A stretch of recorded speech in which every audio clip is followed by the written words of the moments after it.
This is Tamara Calhoun. She is currently the section manager for Occupational Licensing section of TCEQ.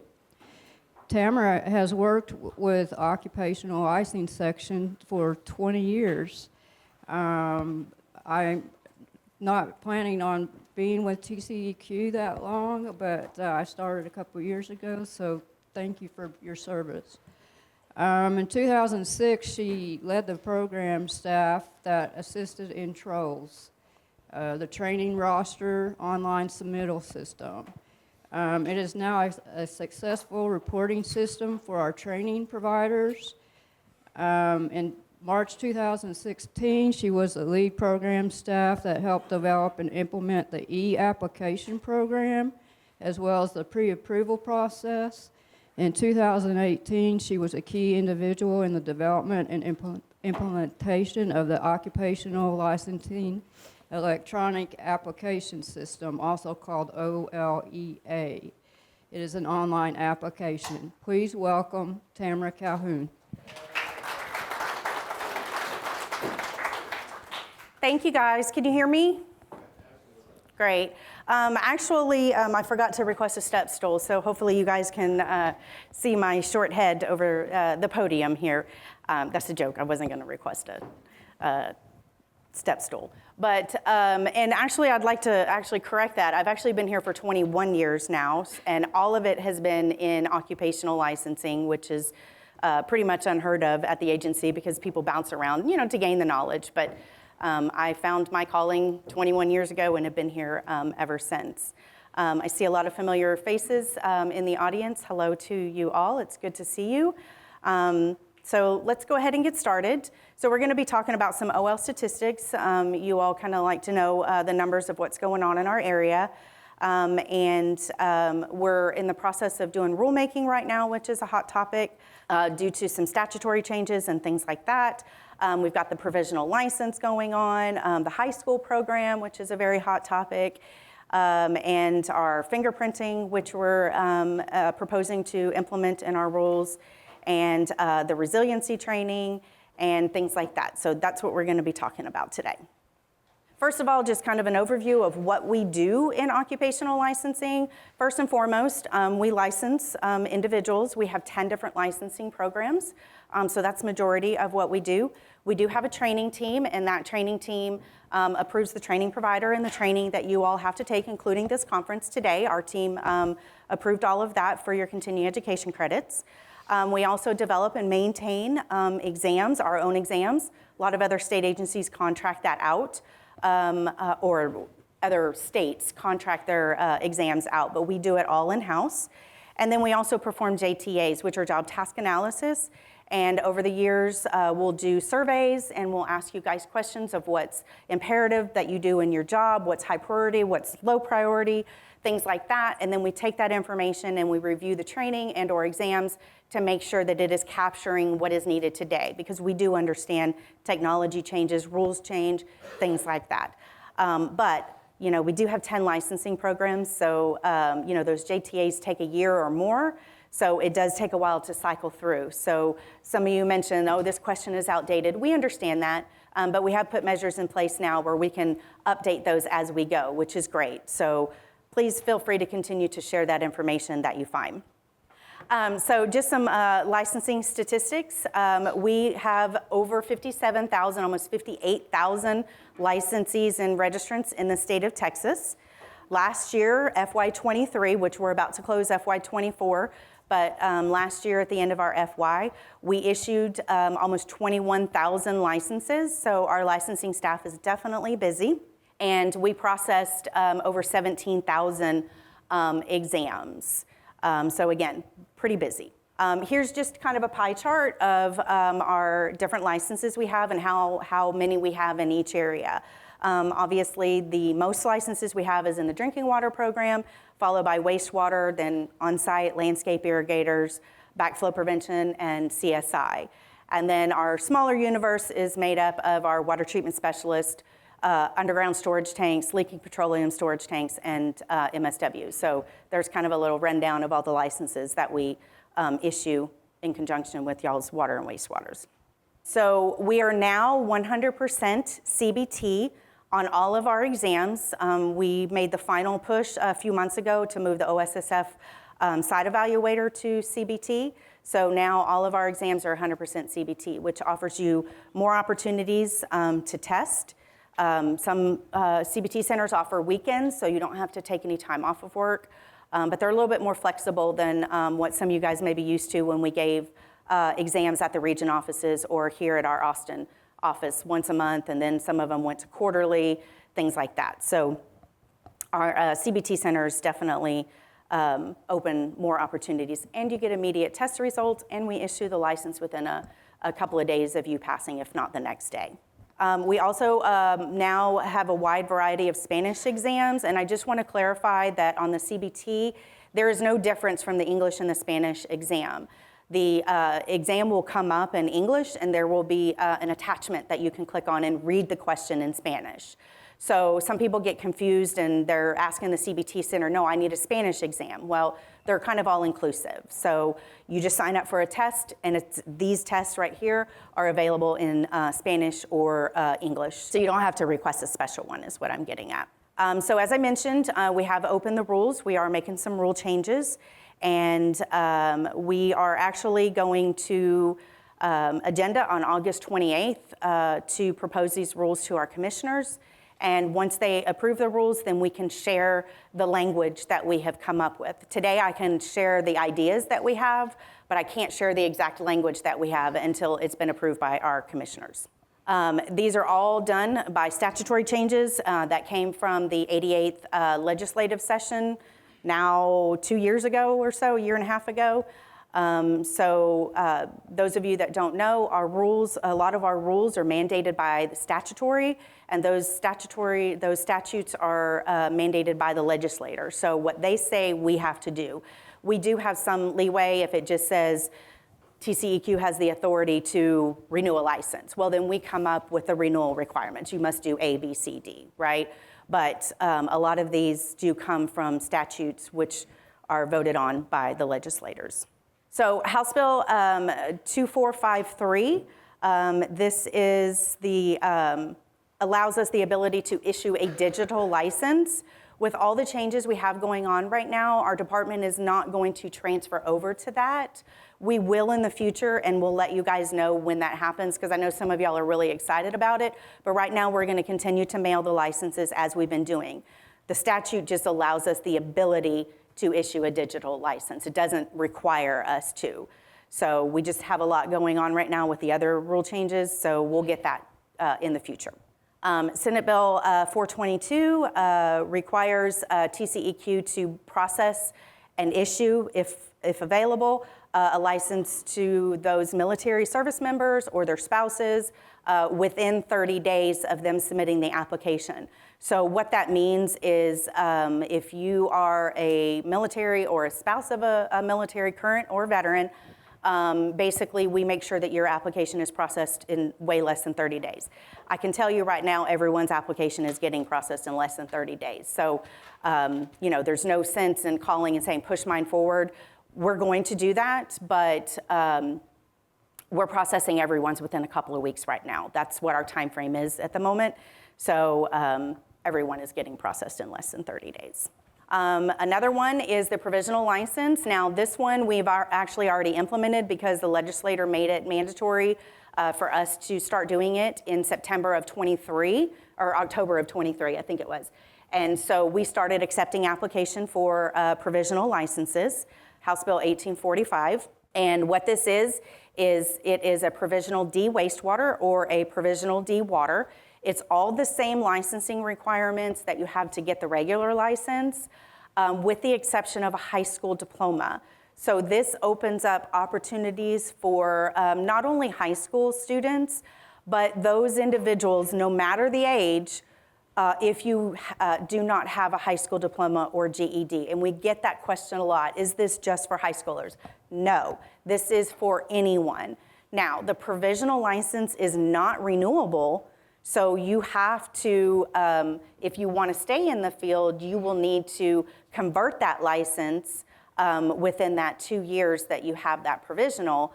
And And of course, work on getting that GED or that high school diploma, right? If you don't, then you're not going to be eligible for the regular D license or C or whatever you qualify for, but you're not going to be able to renew that provisional. Provisional licenses are not renewable. And for those that may not be aware, a provisional license is just that. It's provisional to allow you to get what you need to meet the requirements for the next level, for the license. Those of you that have a provisional and you want to convert it to a license, you may do so as long as you do that before your license expires, before the provisional license expires. If your provisional license is already expired, then you will have to reapply for the D, you'll have to take the test and and have your high school diploma, GED, and all that. If you apply for the conversion before that, you will not need to repeat the test. So you just submit your application, your fee, you say I want a D, regular D, and then you do not have to take the test again. We'll issue the D, and then you'll have that D for 3 years, allowing you to get some more experience, thus getting a C or a B or whatever you qualify for at that time. So again, there is no age requirement. This is not just for high schoolers. It is for anyone in the industry. So eligibility, no high school diploma or GED. Complete the required training, the basic water or the basic wastewater. The application fee is less. It is only $74 versus $111.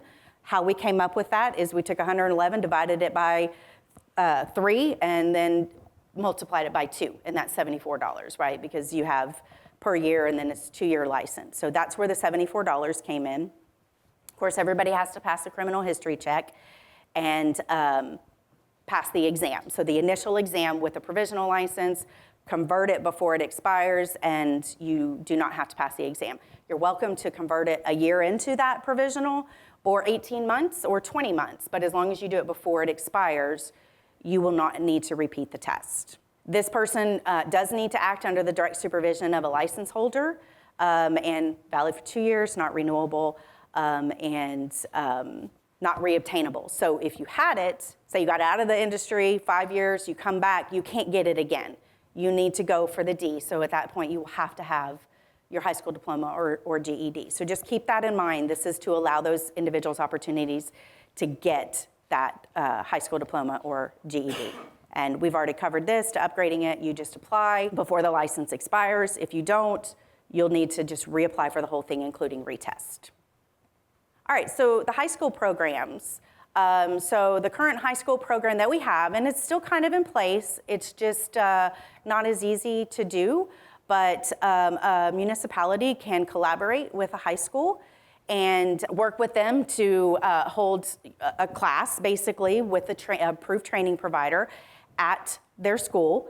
And then we'll work with them to go and administer the exams or get their applications approved for the provisional if they haven't graduated yet. Then they can get their license. Now they can get a provisional, right? We have a new program that's coming out, and I'll talk about that in just a little bit. But this one right here, the school either has to hire an approved instructor or the teacher has to become an approved instructor, which of course they're not going to because they don't have, most of them do not have experience in that field. So we will still do that with schools if that is what they're wanting to do. We're always going to collaborate with the high schools, but there has been an easier way now. So the new high school program, a training provider is working with TEA and some other entities, and they developed an online, it's like an online course or a self-paced course that the teacher can just, it's a plug and play. They press a button and the videos play themselves. There's subject matter experts available to them. They can, do that.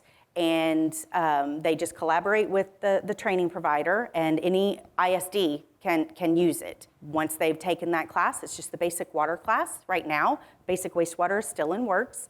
Then they go and apply for their provisional and go take the exam. So again, if they don't have a high school, they would apply for their provisional. If they have a high school diploma, they would just apply for the straight license. And I would like to mention that if you have a high school diploma or GED, you are not eligible for a provisional license. You have to apply for the regular license. This summer, The Texas American Waterworks Association, who is the provider that developed these videos and online trainings, they held a pilot program this summer at Pflugerville High School. They had several students from some neighboring high schools, I think Jarrell, Manor, and Round Rock. I can't remember all the schools that were there. But there were 13, well, there was actually 14 students that completed the training. 13 of them tested. And out of that 13, we were able to issue 7 licenses. Some of them were provisional because they hadn't graduated yet, and some of them had just graduated, so they actually got their regular license. And hopefully those individuals are maybe even having a summer job or have gone straight into the industry. I'd like to hear the outcome of that, but it just finished up in June, so I'm not aware of that. Wheat is also working on the same thing for the wastewater side, so hopefully we can get that up and going soon. I do understand that there was over 300 high schools that were interested, so they're going to be working with TAWWA and TEA, the Texas Education Agency, to get that going in their high school. All right, so some more rules that we are proposing at this point. The ones that I just talked about, the high school or the provisional license, those are mandated by statute, so we don't have any choice. We have to put those in the rules. Now, some of the language we can tweak, but those have to go in. Fingerprinting is one of those that our area has a little bit more leeway, so we are proposing to require fingerprints. Some of the reasonings that we're wanting to do the fingerprint: one, it would be easier on you all. I know up front when you go get the fingerprints, yes, that's an extra step you're gonna have to take, but going forward to renew, or if you're gonna upgrade or what have you, or get another license, that fingerprinting will be there and you will not have to give us your criminal history. Right now, every time you submit an application, we have to have your criminal history attestation. You have to fill it out, either mark, I've already gave it to you, or nothing, I don't have anything, whatever it is, it's always a step that you have to do. So fingerprinting, once you're fingerprinted, it's there and you don't have to do it. The only time it's gonna go away is if you lose your license. You let your license lapse and you don't get it back for, say you come back in the industry 5 years later, then you'll have to go get your fingerprints again because DPS does not allow us to keep those fingerprints forever. So once your license expires, then you'll have to resubscribe to that. Some other things is it'll give us a broader view of your criminal history, as well as those that commit a crime while holding the license. We will get immediate notification on that. Currently, we don't, so we don't know about it until someone comes up for renewal. And statute allows us the ability to revoke a license for any individual that has been incarcerated for a felony. So right now, say somebody got incarcerated a year after they got their license for a felony, and they were in there for 18 months, and then they get out and they still have the license because we didn't know. And 6 months later, whatever, they come to renew and we're like, sorry, your license is automatically revoked. Whether we find out about it 3 years later or 3 months later, we're gonna automatically revoke the license because that's what statute says. So, but it's better for us to find it out now and not allow that person to get back in the industry if they have done something that's, that required them to be incarcerated for a felony. There is a one-time fee, again, for the fingerprinting. I think it's around $40. We do not set that fee. That fee does not come to us. We get that complaint a lot. That is the fee that you are going to pay to the fingerprinting company. And the company is contracted with DPS. We don't have any control over who that company is either. So right now, and I cannot think off the top of my name what the fingerprinting company is right now. It's on our website, but anyways, we don't have any control over that. They're contracted by DPS, and we don't have any control over the fee. But again, it's just a one-time fee. Thank you, Identigo. Yes, for those virtually, the company is Identigo. Thank you. All right, and this rule will go into effect for all new licenses or registrations and all renewals. So if you already have a license right now, once the rule is passed, you will be required to get it before your next renewal period. So just make sure you're aware of that when that time comes. And of course, we'll send the notices and things like that. All right, so anybody that is seeking to get a license or renew a license will first need to submit their application. We cannot have fingerprints on file if we do not have an application on file. So please do not go get your fingerprints now and wait 6 months to apply for the license. Because when you apply for the license, we're gonna give you a code that you have to give to Identigo, and that code tells them which agency to send that to. Can agencies not share fingerprints? No, we cannot. We have no idea what TDLR has, what the plumbing board has, what the concealed handgun license agency has. No, we do not share that information. Each agency has their own code. So if you have multiple licenses with multiple agencies, unfortunately, you will have to go. Now, whether Identigo charges you separately for each of that, I don't know. That would be a question for them. They could very well just say, oh yeah, you already have your fingerprints on file, so instead of the $40 charge, it's just $15 to send this. I don't know. I'm just guesstimating, but just that would be a question for Identigo if there was any additional fee if you already have your fingerprints on file. But once you get the application, again, we'll give you the code for TCEQ. You schedule with Identigo. So far, everybody has been able to meet the requirement to get the fingerprint when we sent them a letter. Right now, it's not mandatory. It's voluntary, but we have had a few people do it voluntarily. We've actually had quite a bit of people do it, but we send them the same letter, and they've been able to get in very quick. I know some of the concerns was not being able to get in for 4 months. We have not heard that. And everybody that we have sent a letter to, our deficiencies, you have 120 days, which is 4 months to clear the deficiency. And so far, everybody's been able to meet that. They've never called us back and said, I can't get in. And in most cases, we send them the code, and usually within a couple of days, they're sending it back going, okay, I did it. And then we go and pull it from the DPS record, and sure enough, there it is. So far, we haven't had any issues with that.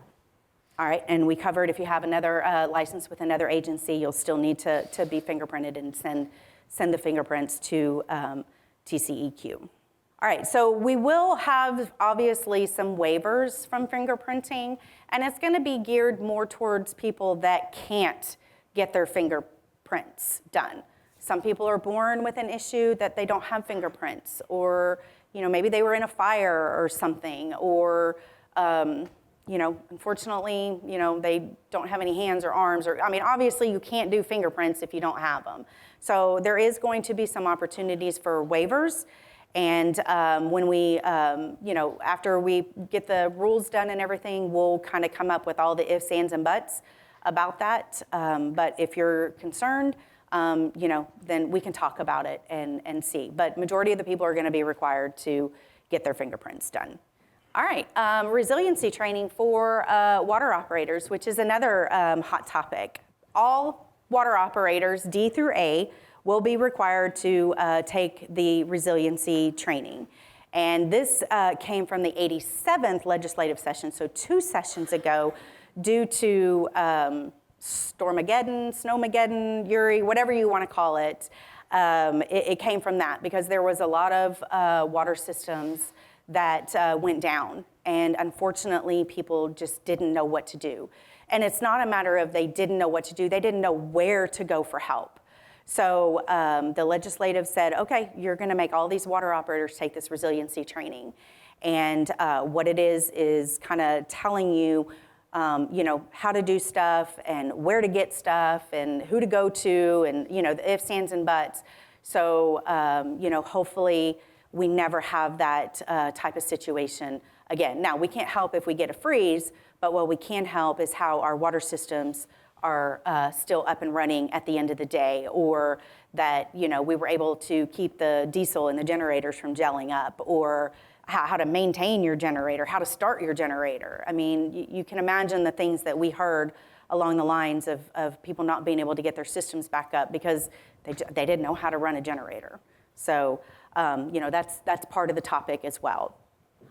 So we developed some additional resiliency training modules for operators and water systems personnel, which includes on-site disaster preparation, best management practices, tabletop exercises, all of that.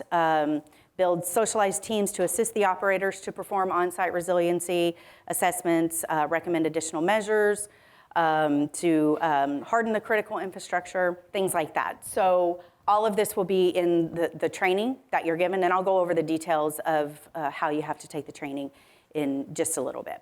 All right, so any application that's received now or you're renewing now, so this went full in effect on April 1st of this year.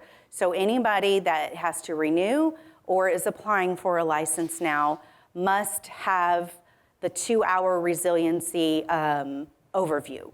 So all of those that already have a license, they don't have the overview on their record right now. So we are allowing the operators to get that overview as a one-time renewal. The overview is not meant for renewal hours, so later that will go away and I'll kind of explain that. But right now, everyone has to take the resiliency overview. Now, the exception to that rule is we allowed individuals that already had their hours by December 31st. They could request a waiver, but then you will still need to get the 2-hour overview the next renewal period, right? You're not going to be exempt from it forever. But, those that already had, say you took one of the other resiliency CE courses and you didn't take the overview. Well, that's fine. But again, you're going to have to take the overview the next renewal period. So we allowed you all 2 renewal periods to get that overview course. So if you take it this time, great. If you take it next time, that's fine too. But either way, you still have to have 2 hours of resiliency training to renew that license. Anyone up and coming that is applying for a brand new license or upgrading a license, you will have to have that overview whether you're up for renewal or not from your other licenses. So just keep that in mind.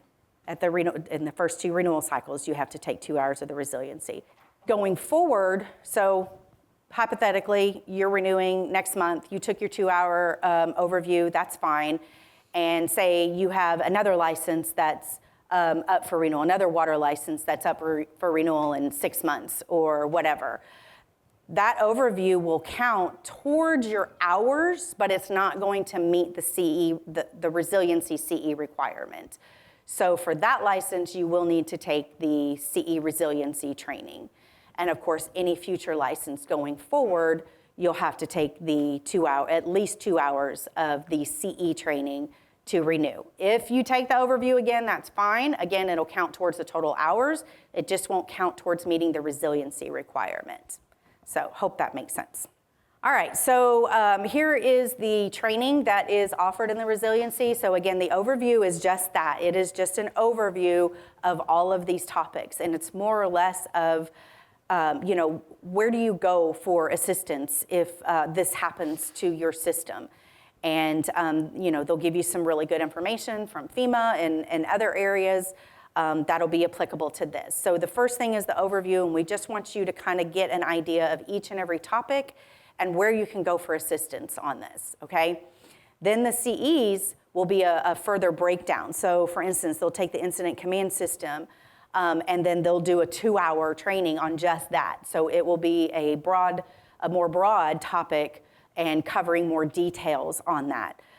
Some training providers may choose to take all these topics and maybe do an 8 or a 10-hour course. 10-hour course would be pretty good because then you take a 20 and the 10 resiliency CE, and there's your hours without having to go over. But again, the training providers have the liberty to do what they want, how they want on that, as long as they're staying within these topics. We'll approve it for resiliency.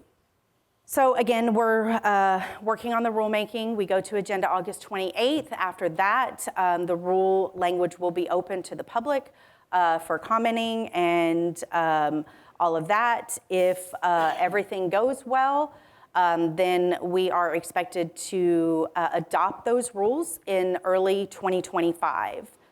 Once they're adopted, with exception to the ones like the resiliency training and the provisional, because those are already in effect because they were mandated by the legislation, but the rules that we want, once they go into effect, that's when everything will start. So right now, again, fingerprinting is optional, and we can't require it, but once these rules are adopted, then it'll be in rule and you will have to comply. So on the training side, we're updating some terminology and some other minor updates in the rules to make it consistent between some of the rules. Just some definitions for the training. Back in the day, they called things webinars. They called things distance learning, things like that. And we're kind of updating those terminologies to meet today's needs. So you all may hear the verbiage live online or self-paced. So self-paced is something like a correspondence course where you do it on your own time, or you download something and you do it on your own time. You can start and stop, right? You can start it, stop it, go to Disney World, come back 2 weeks later, start it again. That's self-paced. And then live online is obviously just that, like we're doing right now. They're watching us live online, and that is basically equivalent to a classroom training. So when it comes to renewal, you cannot repeat a self-paced training in the same renewal period and get credit for it. But you can take multiple live online or multiple classroom. And the reason for that is usually live online, you have that interaction. You have the interaction with the instructor or the SME or classroom. You have that connection with the students in there. So you're getting a different topic than just what you're reading and doing self-paced. So we just kind of updated that. Any of those that are training providers wanting to apply instructor qualifications will now be $10 per core course. That is not with the initial application. That's included in the initial application. This is just after you've already been approved and now you want to add Jimbo as an instructor. Then it's $10 per instructor per core course. So if you have 10 core courses, then it's $100 to get them approved for those 10 core courses. Does anybody in here or online, if I don't know how they raise their hand, but does anybody renew by exam for their water or wastewater license? Not in here. Okay, that is one thing that is going to go away. And the reason for that is the resiliency training. So if you renew by exam, you're exempt from getting your continuing education hours. But who wants to take a test again? I don't. So, but there are some people that do. And but that's going to go away because of the resiliency requirement. So if they renew, they're not getting that resiliency training and they're not meeting that requirement. So that only left the wastewater folks. And to keep consistent with our rules, we went ahead and just removed it out of there as well. So that's one of the proposed rules as well. And as I mentioned, the delivery methods for the courses that we're going to update the definition. So in-person, live online, self-paced. And we have different types of training, which this is a conference. You have classroom training, pre-recorded training. So a provider could record themselves in a classroom. Again, that would be something that would be considered as self-paced because you can start and stop and go on. So just some definition and clarifications in some of our rules in the other areas. So as mentioned, we're going to agenda in August, and if the commissioners approve it, then we'll go to the comment period, and then take them back to agenda for proposal to adopt, and then we'll adopt them. And right now we're hoping that it'll go through early 2025. So just kind of keep an eye on that because once they're adopted, then everybody has to comply with those rules. So here's just some more information. It's the licensing website, and there's also a link to the rulemaking. Anyone is welcome to make comments, so please review those when they're posted. And then also the resiliency guidance tells you all the requirements for the resiliency, and obviously our TAC 30 rules is available there as well. All right, at this time, if anybody has any questions, I'm happy to answer them. And she's gonna come around with a microphone so those individuals can hear online. Is there any talk or prediction of that resiliency requirement coming on to wastewater licenses? Great question. No, not at this time. There's not been any talk to make it a requirement for wastewater. However, our occupational licensing team thought forward, and we're also giving credit for wastewater when anybody takes that resiliency. So those hours will go towards a wastewater, but it's not required. Well, let's say they do decide wastewater should be included in the fund, because, hey, if we're running, the leftovers got to go somewhere, right? I had some people that took my resiliency core course with wastewater licenses. So if that requirement comes up, are they already covered? I can't make that prediction right now because the requirements for the wastewater may be totally different. And if it is, then we may have to do things differently. I would hope that that would be the case, but I can't predict if it will be right now. But they at least got 2 hours for their continuing eds as it stands right now. Yes, absolutely, yes. Because we know that it's applicable to both water and wastewater. So we're like, let's just give it wastewater credit. And if it's a requirement, hopefully we've already, done all the work and this can just transfer over. But again, I can't say if legislation says no, they have to have this, this, and this, which is totally different, then we're in a different scenario, right? Does that make sense? Is there any discussion with including the resiliency stuff in the other core courses?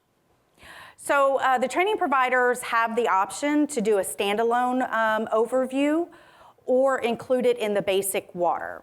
So all of the licenses have to have the basic water as a core course to be eligible for any one of the water licenses, right? So the training providers have the option to either make a 22-hour basic water course, which includes the resiliency overview, or just do a standalone. And the high school course that was just approved has the resiliency built into it, so it's a 22-hour course, but none of the other training providers at this time have revised their basic water to include that resiliency. They've opted right now to do the standalone, but it doesn't mean that they won't in the future.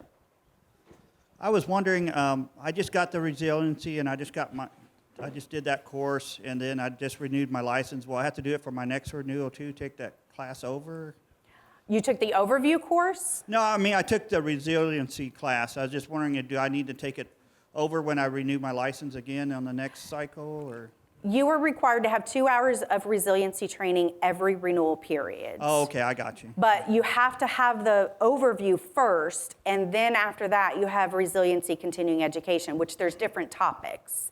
So if you have the overview right now, next time you'll have to take one of the resiliency continuing education. And it's separated on our website under the training.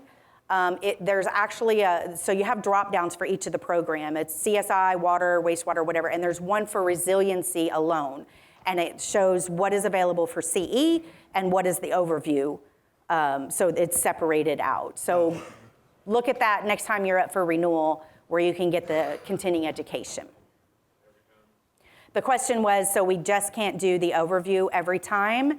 And no, you cannot. Now, if you choose to repeat the overview, it will give you 2 hours towards your renewal hours, but it will not meet the resiliency requirement. You will have to take a resiliency continuing education course. So there's a difference. The overview is the initial course that you take to get the license. The only reason y'all are taking it now is because you don't have it on your record, right? Those that already have a license. And then there's the continuing education resiliency. So they're two separate.